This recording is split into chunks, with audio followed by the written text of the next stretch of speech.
Steven got me, so I can't say nothing about him getting Monica because I was really team Steven, and Steven showed his ass. One of the things that disgusts me about some of these men who blatantly lied, showed up as someone and try to be someone that they were not, they rob these women of the experience of being in the pod. Ashley, girl, run from the hills. Once a liar, always a liar. And he didn't, I mean, this is the ultimate lie. He gave her the ultimate lie.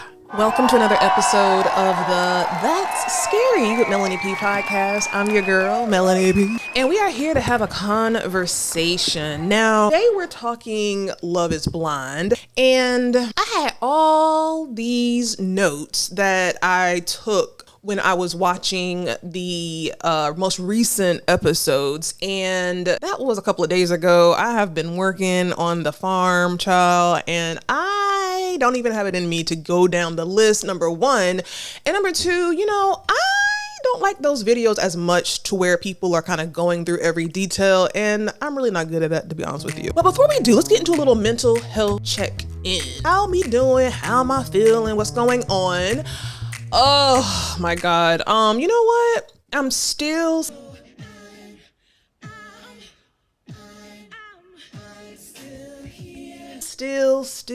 I'm ill here. I'm still here. I'm still standing. I sound like I done been through something, don't I? I am feeling good. The affirmations are still affirming me and giving me what I need. I dropped a video talking about my birthday and about how, the affirmations that I was saying, how they changed my life and how they changed my outlook on everything. And I've been feeling really, really good. I'm back at work and oh my God. Like, I promised myself when I went back to work after medical leave that I would not let work, take me to a place on a stress levels piece that I knew wasn't healthy. And I feel like last week's is the first week, or the last couple of days is the last couple of days that I have felt so overwhelmed, so stressed.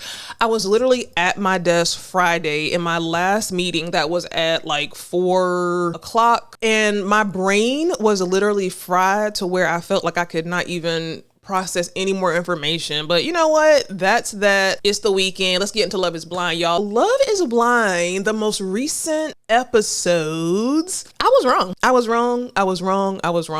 This is the first Love is Blind season that I feel like I had everybody wrong. Everybody that I thought was good ended up not being good. Everybody thought was bad ended up not being bad. So now I don't even trust my own judgment. But I feel like a lot of people that I've talked to had those same sentiments. There were a lot of red flags that I guess I missed. Yeah. The first red flag being Steven, the second red flag being Tyler.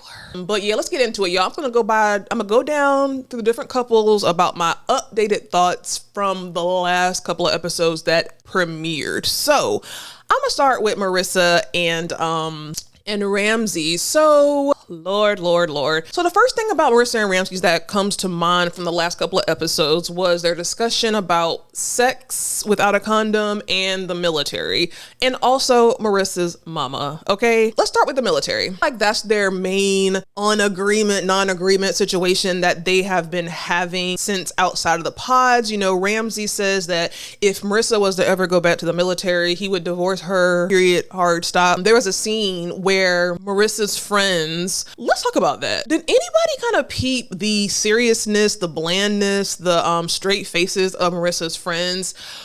I remember when I was looking at that scene, I was thinking, oof, they are really a bore fest. Like, they are a snooze fest. I thought they were so dry. And then here come her mama and she's too undried. I'm like, this is a bit much. But the whole military thing, I don't understand the big deal about that, to be honest with you. She's not in the military. She was in the military. It's not a present issue. It's a past tense issue. So I don't see why that had so much conversation, so much energy. Honestly, I thought that was really stupid. That's just my opinion. Like, her past job, okay, military, okay, we get it. Like, who cares? The sex situation I thought was a bit much. Ramses doesn't want to have kids anytime soon, right? He wants to get married, allegedly, and he wants to live his life with him and Marissa, kind of getting to know each other and then start the process. Oh, I keep messing with my hair. Hair's looking kind of flat today. Ooh.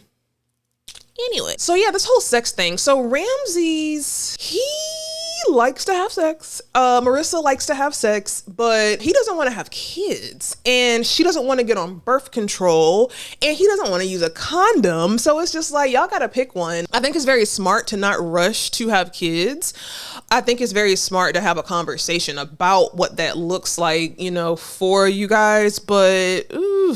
He doesn't want to have sex with a condom, and that's kind of a red flag to me, honestly. I hope that they got tested before they got on the show, because it was a very big, like, ooh, I don't want to have sex with a condom conversation. And Marissa, I almost feel like Marissa would have a baby with him, like, tomorrow. Like, I got the energy that she's more open to having kids immediately versus Ramses. So I thought that was kind of interesting. I hope they don't have no kids no time soon. You know, Marissa's mom and that whole scene with, you know, Marissa's siblings and the mom. When I saw Marissa's mom and when I like started to see that scene of them sitting there having those conversations, the mom was just really, really screaming bitter. The mom was screaming that she has had some bad situations with men and now she is a man hater. Honestly, I thought she was very rude. I thought she was very, very rude. I thought she was very, very offsetting and off-putting. I did not like her at all. There's a way to, you know, champion your child and protect your child without having to be rude, and I thought she was very, very rude. I did not like that. And it's so strange because the kids and Marissa were like sunshine, and Marissa's mom was like the cloud of doom in her all black hair. I didn't like it. I thought she was rude. I will say that I feel like Ramses handled it very, very well. You know, he took the kind of low blows, the conversation about a prenup. You know, she ain't even got no money yet. So it's like, okay, ma'am, we get it, but these are grown people. There was a better way to communicate, in my opinion, her concerns and, you know, her request for a prenup. But I feel like Marissa was very stern in saying, you know, if I want to be with him, I'm going to be with him. There's nothing you can say. I'm grown. Period, point blank. I didn't like her mom. Her mom was just super, super rude and just very dark. She just had a very, very dark energy at that table. And it wasn't necessary. Like, it really, really wasn't necessary. I don't know. I feel like in the beginning, I thought that they were going to definitely stick it out, be together. But there's something that makes me feel like, so I feel like they probably will say I do, but I don't know about the longevity of their relationship. I think that they make a really good couple, but I don't know why it's something that's making me feel like, I don't know. I feel like their relationship is confusing. I don't think that the issue of the military is going to be such a big concern. I don't think the mom is going to be a big factor as she's trying to make herself seem like she has a say. The sex situation, I don't know. There's one side of me that gets a very, very strong sexually led energy from Ramses. And I feel like Marissa has that as well. But it's something in the sex area that I feel like might kind of throw them off. Now, next up, we have Taylor and Garrett. Now, Taylor and Garrett, to me, are going to make it. They are going to be here for the long haul. I think this is literally in the top 5 best matches and connections on the Love is Blind series. The way that Garrett looks into her eyes is just ridiculous. Like, the way they look into each other's eyes. It's a very balanced relationship because I feel like Garrett really affirms her. But if you listen to a lot of the other men and a lot of the other couples, the men talk about what their partners are doing for them. Oh, they make me feel safe. Oh, they do this for me. Oh, whatever.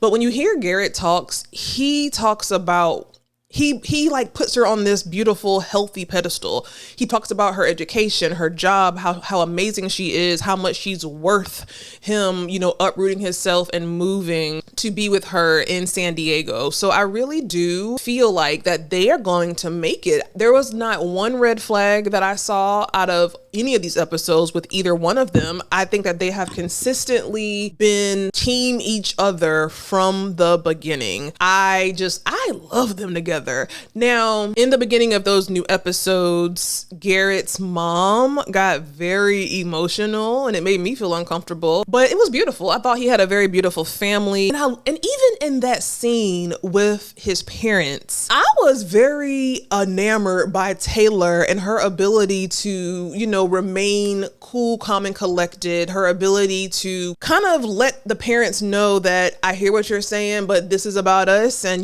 we got it planned. And she was so elegant in her conversation with Garrett's mom. And I feel like she stayed 10 toes down for, this is my man, this is who we've chosen, this is what we've done, this is what we've decided, we. And there's not a damn thing about Garrett and Taylor that I see as a red flag.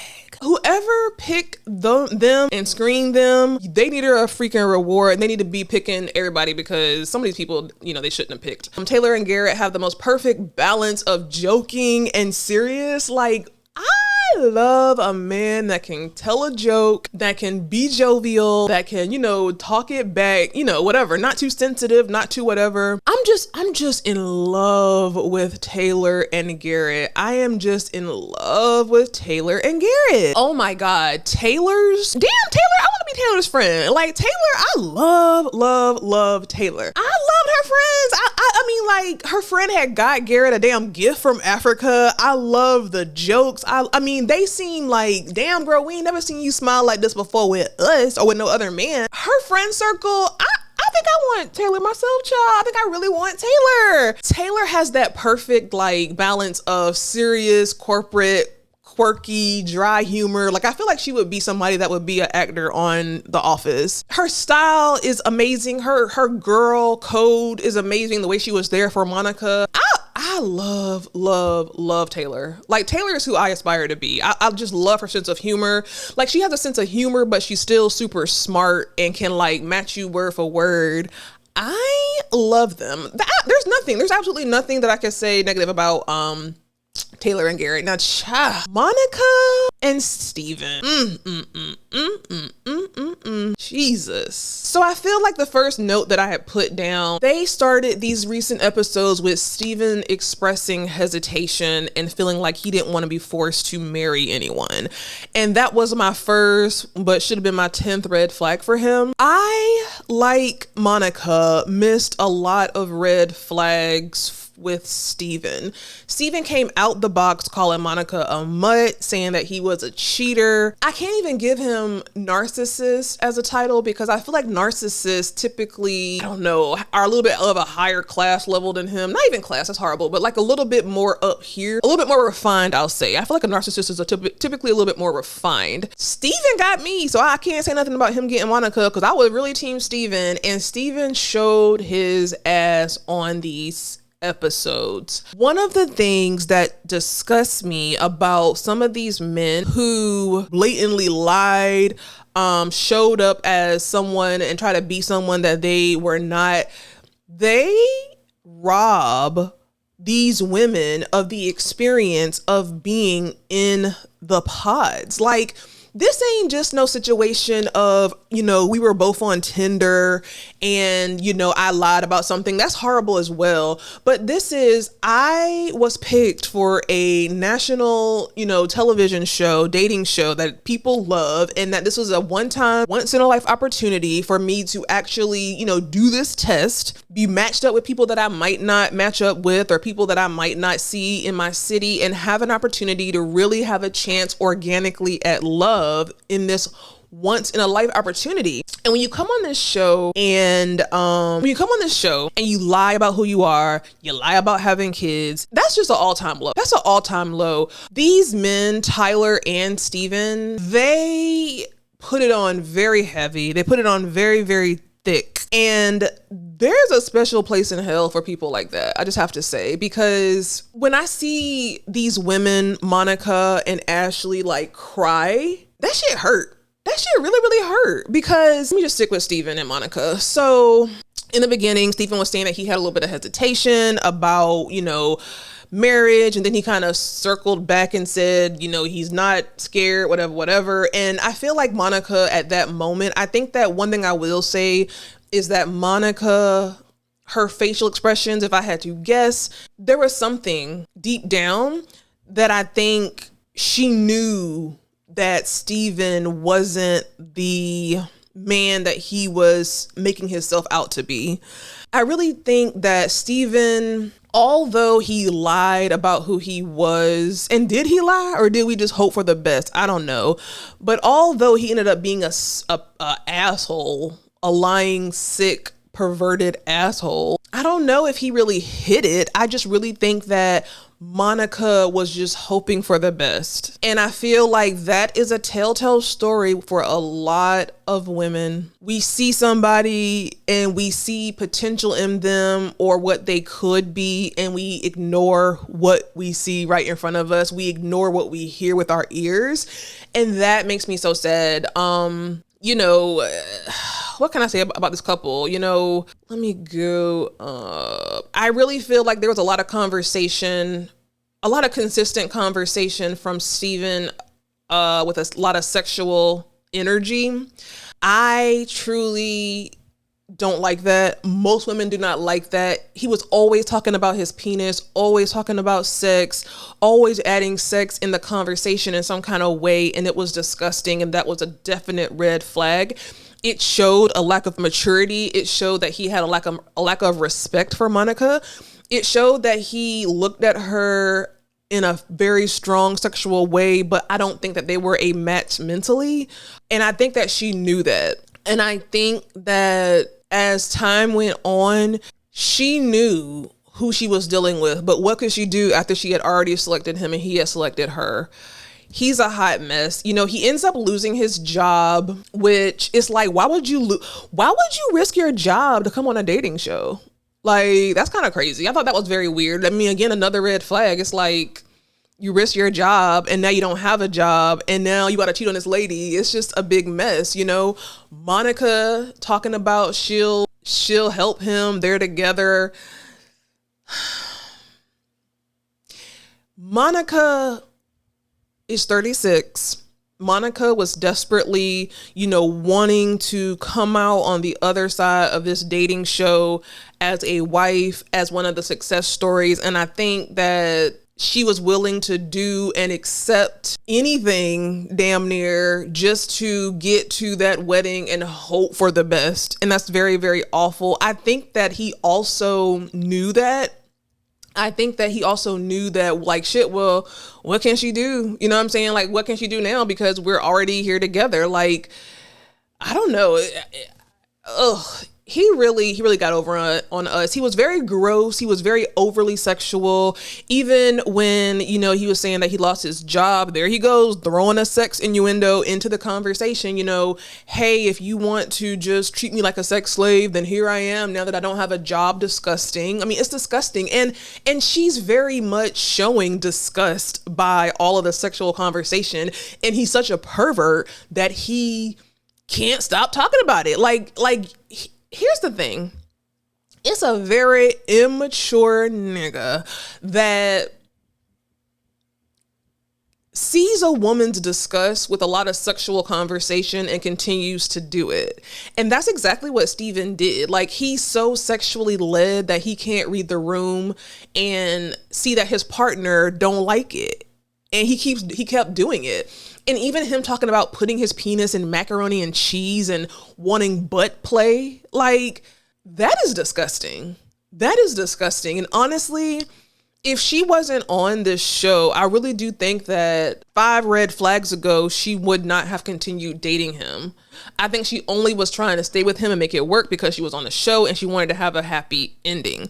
He is a pervert. He is gross. And, you know, she dodged a bullet, right, by not getting married to him, but he also robbed her of the experience. And then obviously, like, one of the biggest things on the show is him being a cheater. Like, him literally being a freaking cheater. He ends up, so anyway, the finale of Monica and Steven is Steven being a cheater. He ends up going to a sleep study, but he's cheating on her. He's basically cheated on her. She found text messages in his phone of him talking to other women, and he tried to lie about it and say he was at a sleep study. No, you was not. Or maybe that's what you call it. I don't know. I think that I've heard a lot of people say that he has a addiction to like corn, whatever. And I can see that. I think he's disgusting. I think he's a very disgusting person. He don't even look good enough to be that disgusting and to be that sexually like forward. And I think that when he was saying that he slid in somebody's DMs, before they even got on the show and cheated on his last partner, but he likes to throw in there that he was in therapy. Like, he's sick. He's a very sick man. I felt so bad for Monica. I thought she was very smart to be like, sit right there, Zelle me the money that you owe me that I paid for you in the last couple of days. Send me my money back.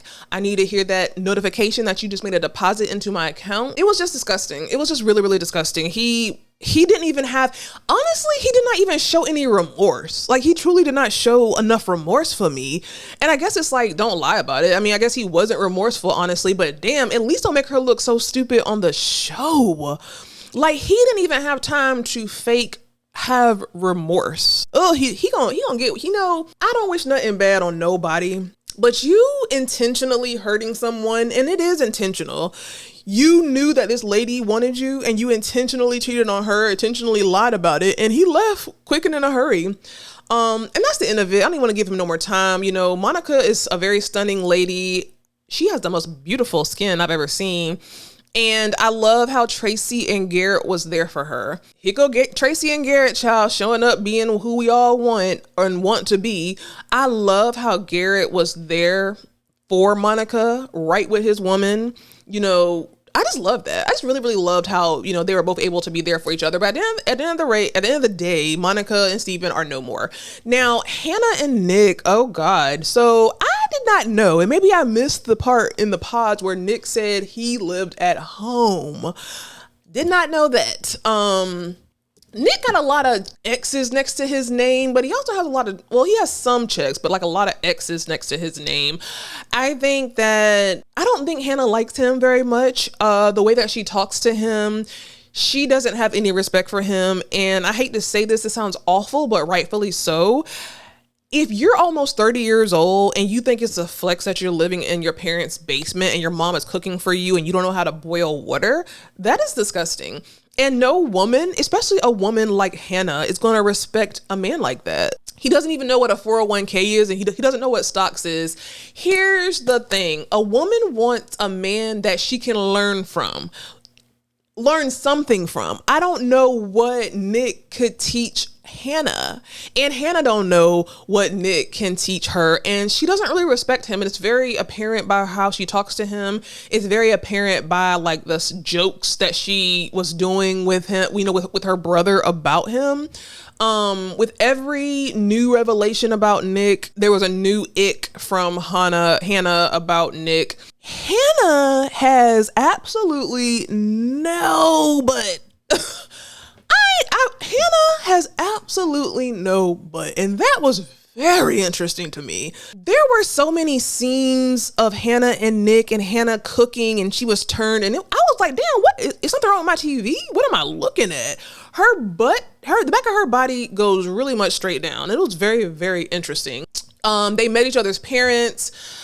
She met Nick's parents. I feel like Nick is a mama's boy. He really solidified for me in these episodes that he is someone, and we've all seen a person like this. They might have been very popular, or successful in high school. They get out of high school and now they're not. And I'll say that in the nicest way. Living with your parents, talking about your heyday when you was in, a football player, and, your heyday when you was reading all the books and stuff like that. And it's like, okay, that was 15 years ago. You are 30 and you have not even left your parents' address. Like, that's really disgusting. And I don't think that a man who doesn't have a place to live that is his own should even be allowed on the show. I don't get it. Like, how did they vet these people? It just doesn't really make any sense. I thought that Hannah did a good job as far as, being with Nick's family.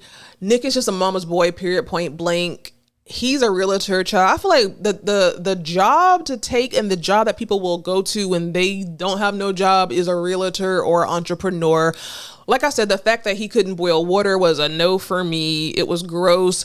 He would be more so a dependent. He would be more so a child for her to take care of versus a partner. And I just don't want that for Hannah. She needs a very strong masculine energy type man because she has her shit together. It seems like she's very confident. She's very head sure. She has her finances together, her plans together. You know, she's in a place where she's very much elevated in maturity wise, I feel like. And I think that someone like Nick is not going to do it for her. And I feel like he would not only not do it for her, he would probably set her back. You know, the only thing that I could say positive about their relationship is that I do feel like Nick is very much, you know, flexible when it comes to her, I guess, in terms of like, I don't know. I'm just trying to find something, but I think Nick is one of these men who is looking for a place to stay, period, point blank. You know, when Nick met her family, all I kept thinking is like, where you getting money even to buy gifts from? Because you don't really have a technical job. I'm like, where you even getting money to buy gifts for the mom, gifts for the dad? Hannah's family really gave me a full good idea and reason for Hannah's personality. Her damn family was so funny. Her dad was funny. Her mom was funny. I love the way her and her mom and dad talk to each other, laugh, kiki. And even the dad was like, you know what? He was real about it to me. A lot of these parents be like, oh, well, I don't want you to do it, whatever. He was like, you already went to the show. You already got engaged. I mean, shit, it's up to you. You grown. Like, it is what it is. What can I do? And I like that about her parents. Her parents were very fun. I think her parents were my favorite parents out of all of it. Again, I don't know about Hannah and Nick. I almost feel like they will, I don't know. Should they be together? I don't feel like they should. Will they end up together? Maybe. I don't know. But then we have Ashley and Tyler. The last two people are Ashley and Tyler and Alexandria and Tim. I'm just go ahead and I'm gonna save them for last, child. Alexander and Tim, they have been a hard one for me, child. I don't know. At first I was like, they don't have nothing in common. They don't seem to be a good match for me. Like, they truly do not seem to be a good match for me. And I'm sticking with that. I don't think that they're actually a good match. I think that they would end up bumping heads. I really, really do. But one thing that I don't get is, how could you not see it through to the wedding after he read that letter to her father? I will say that watching this season, if you are close with your father and if your father is not here, it can be very triggering. I don't know what it was. Maybe it was because there was a lot of black men, black fathers shown. But seeing those black men be so vulnerable, cry their eyes out just at the thought of having to give their daughters away, it was very triggering, for me personally. But there's absolutely no way that I could read that letter to Alex's father and not go through with it or even have any kind of doubt, because that's a lot. I don't really know about them. I really don't know about them. I actually love Alex. Like, the more I've seen her on this show, I love her energy. I didn't get why her apartment was so messy. Like, that's the kind of stuff that I just don't understand. I know that you have watched Love is Blind before. I know that you kind of had a schedule of what was going on. Why would you leave your apartment in a uproar knowing that you had to bring your new fiance back to your place, girl? Like, that's crazy. He looked like he was petrified seeing the mess in Alex's apartment. I did not like that. I feel like Tim won me over with these most recent episodes. Seeing him cook, seeing him handle himself like a leader, seeing him, the respect that he had for her and her father and her family was beautiful. He spoke to them. You could tell he from the South because the way that he was speaking to her family was so damn respectful. It really, really was. I don't know. I can't put it. I just don't know about them in their long term. I think individually, they are great people. I just don't know if together they have what it takes to like really, really last. I don't really remember much, honestly, from, you know, Tim and Alex. She had a messy apartment. He had a meticulous apartment. He read the most beautiful letter to her father. And that is probably one of the most beautifulest things I've heard and seen in my life. That letter was amazing. And honestly, if they don't work, I hope that she tries to make it work, because the fact that kind of just shows how much he loves her, I hope. And with that letter, such a beautiful letter. And he understood that she was close to her dad, and he really took that serious. Love is Blind did a horrible job this season of leaving things out. Now, I'm assuming that they're going to bring it to the reunion. You know, the couple who didn't even make it to Mexico and went to Miami, what happened to them? I never understood what Alex and Tim's argument was about, that he wanted to break up with her so quickly. I want to know those details, but Alexandria and Tim kind of have me at a little bit of a loss. I like them individually. I don't know if I like them together. And then finally, oh my God, where's my drum roll? That's not it. And finally, Ashley and Tyler.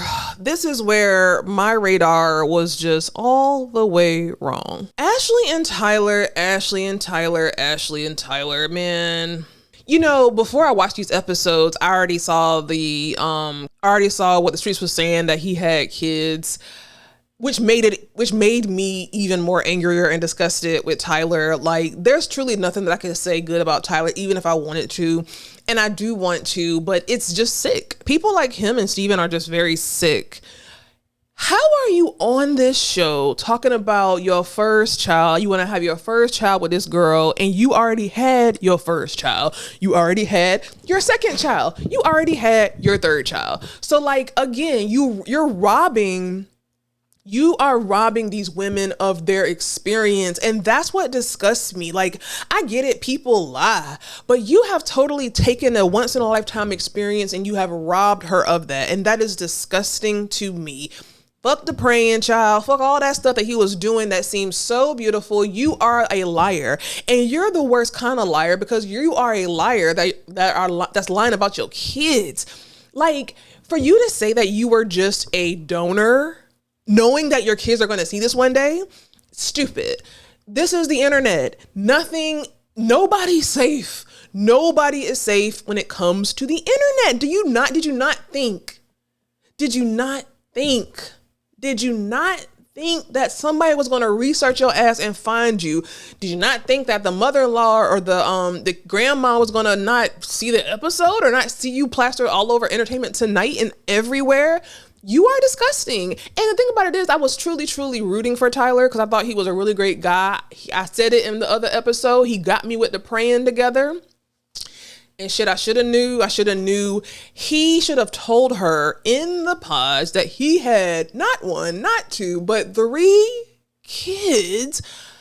He robbed her. He robbed her of the experience, and he robbed her of the choice of, do I want to be with a man who got 3 kids, or do I want to not? I am really curious to see how they're going to end up. You know, he sat across from her fine ass daddy and, you know, promised this. He sat there and watched her dad cry. When her dad cried, again, it triggered me. Because, you know, he's a black man. He had like a Jamaican accent. I don't know if he was Jamaican, but you can tell he was trying to be cute or be strong for the camera, be strong for her. But when he was talking about his daughter and his love for his daughter and wanting his daughter to be protected and be in a good situation with a man, it brought him to tears, because he loves his daughter. And so for him to sit across from her father, this black man, crying because he wants him to take care of his daughter, how in the world could you sit there? I just don't get it. You know, there's not much you can say about it. Like, there's truly not much you can say about it. Now, will she stay with him? I don't think so. You know, one thing about certain women is we love love. We love the idea of love, you know, but I don't get from Ashley, especially with her being in a space where she was celibate, waiting for the right partner. I don't think that she can deal with a man with 3 kids. I don't think that she can deal with a man who lied about the way that those 3 kids came into this world. And I really feel like, you know, once she talks to her dad, it's a wrap. It's a wrap for them. You know, Ashley and Tyler, it's a wrap. I would be surprised if she ends up being, and her dad says she's a ride or die. She's a ride or die. I'm tired of hearing black women being ride or die. No, I don't want to ride. I don't want to die. No. And I don't want my girl to have to be a ride or die for this man with 3 kids that he done lied about. It's ridiculous. Like, it's totally ridiculous. I don't know. But listen, I have gone over my, time.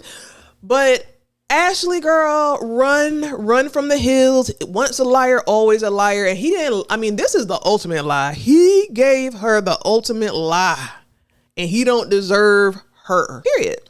I don't know, y'all. Let me know what you think. Let me know who you think is going to make it to the aisle and make it to the boring ass reception they normally have. If Ashley, well, no, they can't see it, but if Taylor and Garrett see this, y'all, can y'all please invite me to y'all real wedding if y'all have one? I would love to be there. I just love me some Taylor and Garrett, child. They are just such a great little match.